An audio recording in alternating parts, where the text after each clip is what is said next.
Hi friends, பழங்கள் நிறைய இருந்தால் நம்ம வந்து ஒரு ஹெல்த்தியான ஸ்மூதி வந்து பசங்களுக்கு செஞ்சு கொடுக்கலாம்.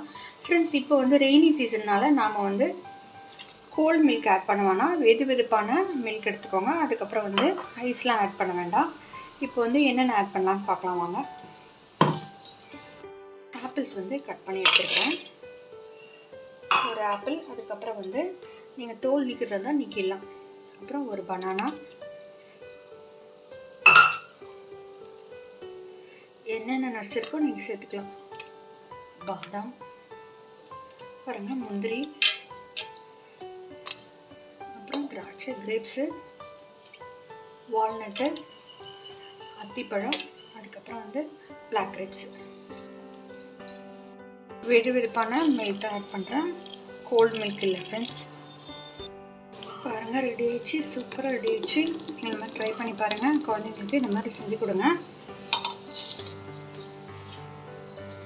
இதில் வந்து நான் சுகர்லாம் ஆட் பண்ணவில்லை, வேணால் நீங்கள் ஆட் பண்ணிக்கோங்க. தேன் அது மாதிரி கூட ஆட் பண்ணிக்கலாம். இது வந்து நான் வந்து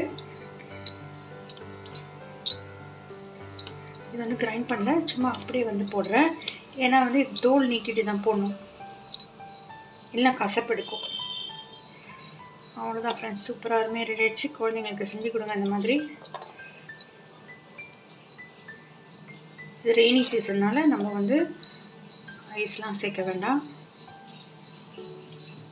சூப்பராக அருமையாக ரெடி ஆகிடுச்சு. நிறைய ஹெல்த் பெனிஃபிட்ஸுக்கு நீங்கள் வந்து ட்ரை பண்ணி பாருங்கள். அப்படி செலக்ட் பண்ணுங்கள், சப்ஸ்கிரைப் பண்ணுங்கள் ஃப்ரெண்ட்ஸ். Thank you friends. சூப்பராக அருமையாக ரெடி ஆகிடுச்சு. நிறைய ஹெல்த் பெனிஃபிட்ஸ் இருக்குது. வீக்லி ட்வைஸ் ஆகுது.